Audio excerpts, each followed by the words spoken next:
Pada tahun 1997 di daerah Bekasi terdapat sebuah tempat yang dulunya merupakan perkampungan bagi para warga.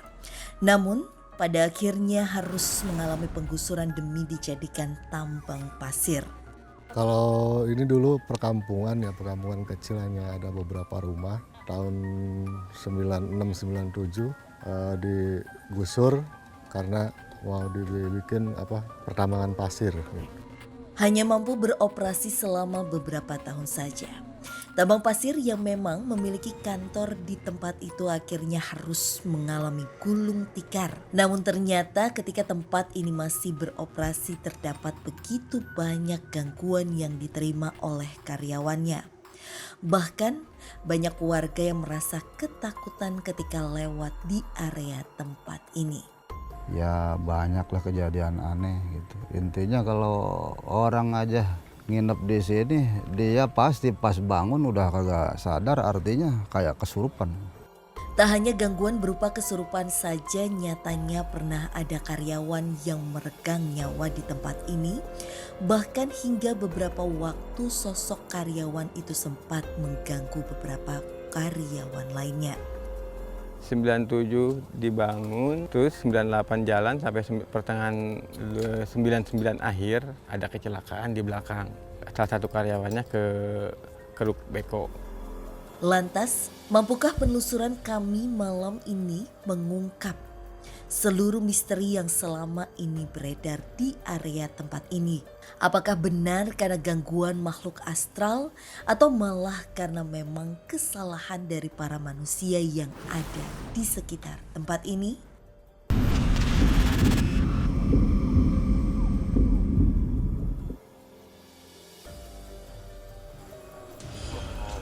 Ini dia tempatnya Kak Frisly, kan ada bangunan bekas kantor yang sudah kosong itu semenjak tahun 2000-an awal. Itu udah kosong, cuma beroperasi selama 3 tahun dan beginilah jadinya.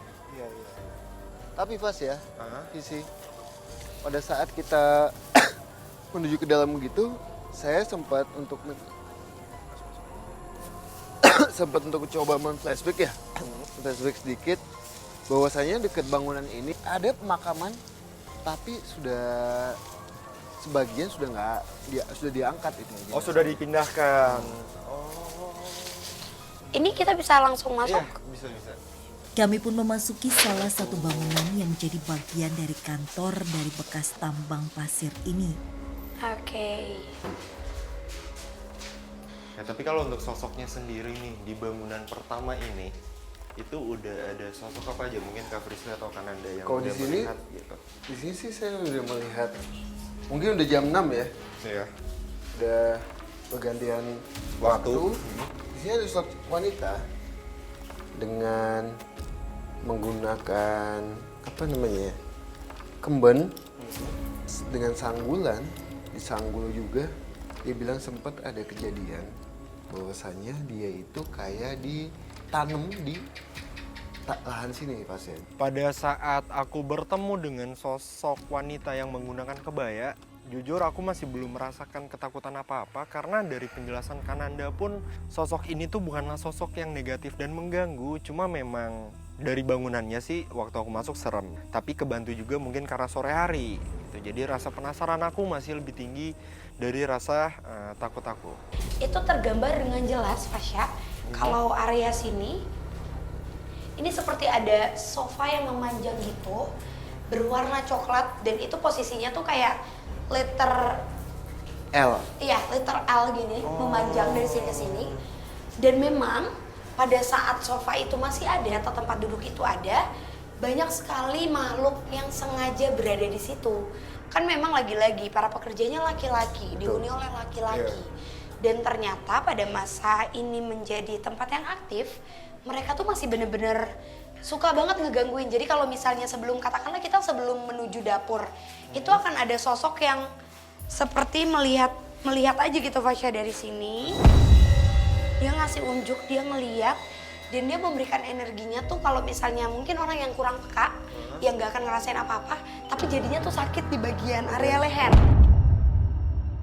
Memang benar adanya ketika tempat ini masih beroperasi, banyak dari karyawan yang diganggu oleh makhluk astral yang ada di daerah ini.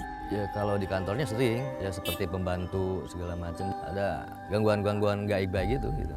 Jadi kan sebelumnya ini banyak pegawai laki-laki ya Visi. Betul. Nah, sosok wanita itu suka menggoda laki-laki yang ada di sini dulunya.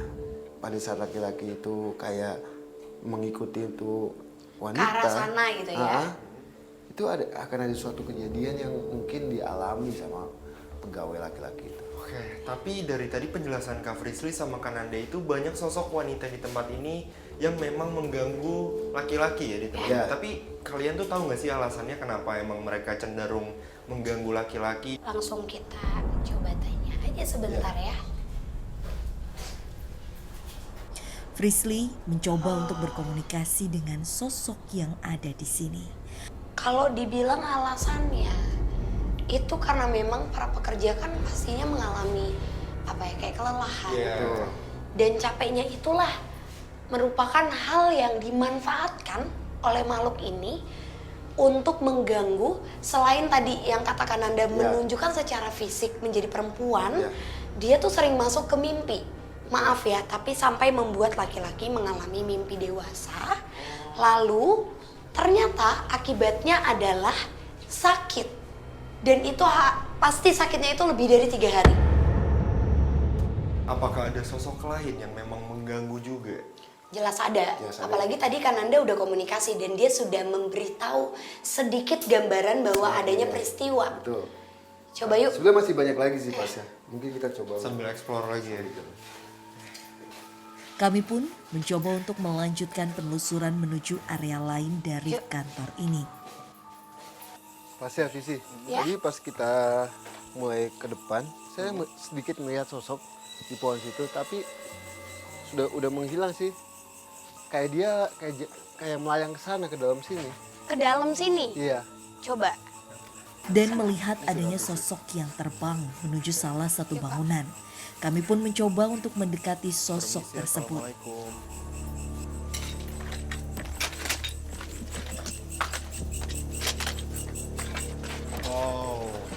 Assalamualaikum. Yuk, permisi. Nah itu. Hai. Kenapa, Pak? Sesaat setelah kami memasuki area ini dan Ananda langsung melihat adanya sosok. Dan Ananda pun mencoba untuk berkomunikasi dengan sosok tersebut. Mungkin bisa aku sedikit jelasin ya, Fasya? Iya. Ada sosok hitam besar, mata merah, dan mempunyai tanduk seperti tanduk anak kambing. Jadi kecil sekali tapi bertanduk jelas 2.